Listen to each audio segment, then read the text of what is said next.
Bonjour à tous. Un chiffre qui fait froid dans le dos à la une du Figaro. 8250 personnes seraient radicalisées en France, autrement dit des candidats au djihad et d'autres qui en reviennent.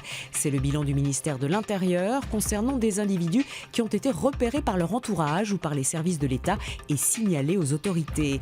Un phénomène qui touche de plus en plus de jeunes. 20% sont mineurs, rapporte le quotidien, et les filles sont de plus en plus nombreuses.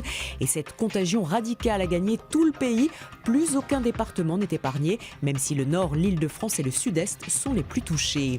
Le journal dresse divers profils de radicalisés, parmi lesquels un homme désœuvré sur le plan professionnel et personnel, un brillant élève dans un grand lycée parisien, victime de mauvaise fréquentation, et un jeune détenu endoctriné en prison.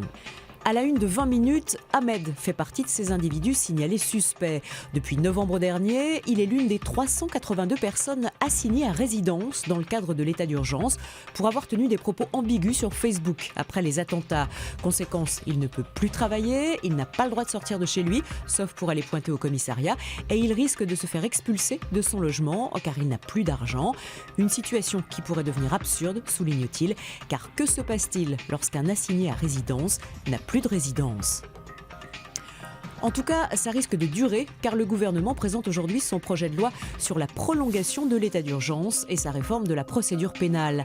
Un texte vivement contesté par le monde judiciaire car les juges se sentent mis à l'écart, affirme-t-il dans l'Humanité. Selon eux, on s'oriente vers un état d'urgence permanent avec des mesures liberticides et des risques de dérive. Ils redoutent d'être dépossédés de leurs prérogatives au profit du ministère de l'Intérieur. De son côté, La Croix publie un sondage pas très rassurant pour nous autres journalistes. Son baromètre annuel confirme le peu de confiance que les Français accordent aux médias.